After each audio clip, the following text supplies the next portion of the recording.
Hello, I'm Tammy Wardway, Director of Entrepreneurial Services for Faw Casson, and as promised, we're back. We talked to you last time about the act that just got passed on December 27th, and now we'd like to take a deeper dive into certain elements of the act. And today I want to pick the PPP. This is probably the biggest part of this for small businesses, and that's why we want to take some time to talk about it. So this was available the first time. Many of you will remember around the springtime.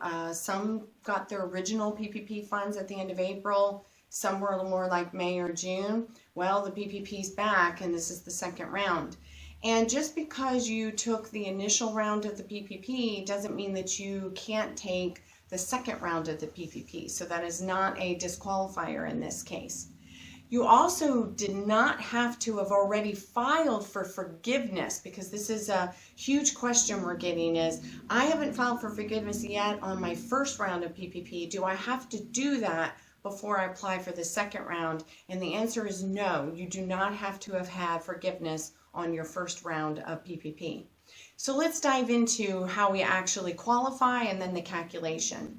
First of all, for qualification, you as an employer have to have less than 300 employees, and this time around your loan cannot be calculated more than $2 million.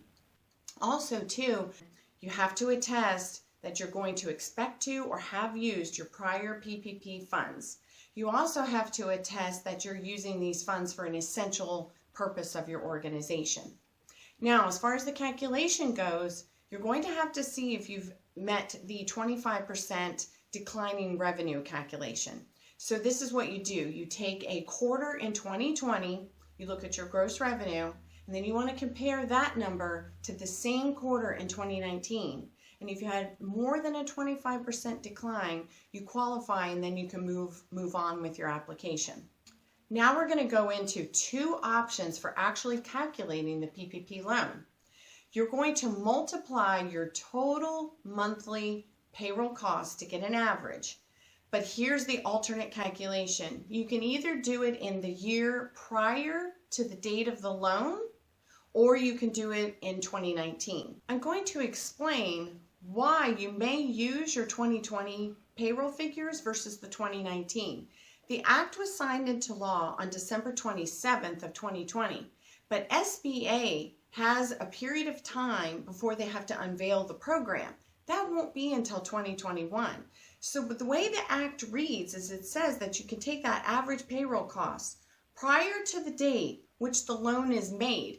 Your loan won't be made until 2021. So the prior year is going to be your average payroll for 2020. But you do have an option to use the average payroll for 2019. So now you decide whether you're going to use 2020 or 2019, and obviously you want to use the year that's going to generate that greater payroll, because that's based on your calculation. And then you're going to multiply that by a 2.5 multiplier. So that's why that figure is important to establish.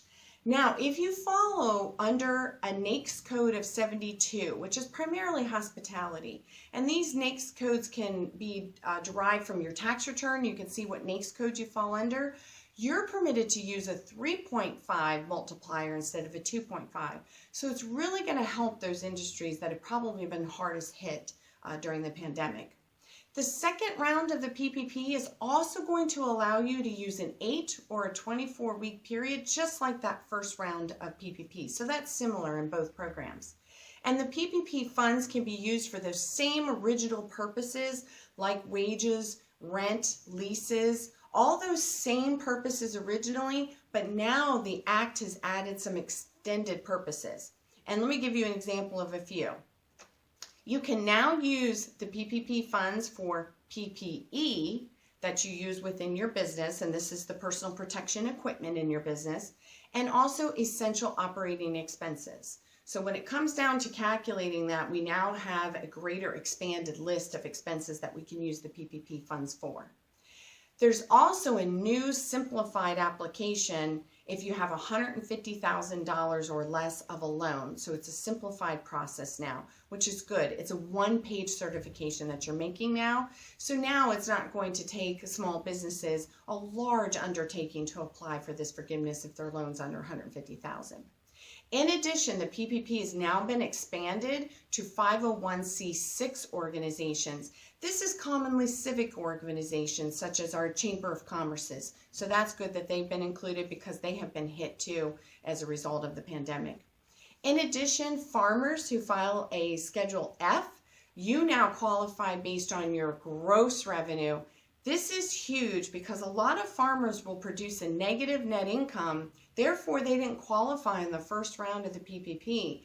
Now you can use your gross revenue, but there are caps. There's a cap of $100,000. So it is going to be substantially limited, but at least you do now qualify. If you don't have employees, you're a farmer that's filing a Schedule F. As always, we're going to bring more details, especially as clarification unfolds and we study this. We're going to be putting out more videos to keep you informed. Thank you.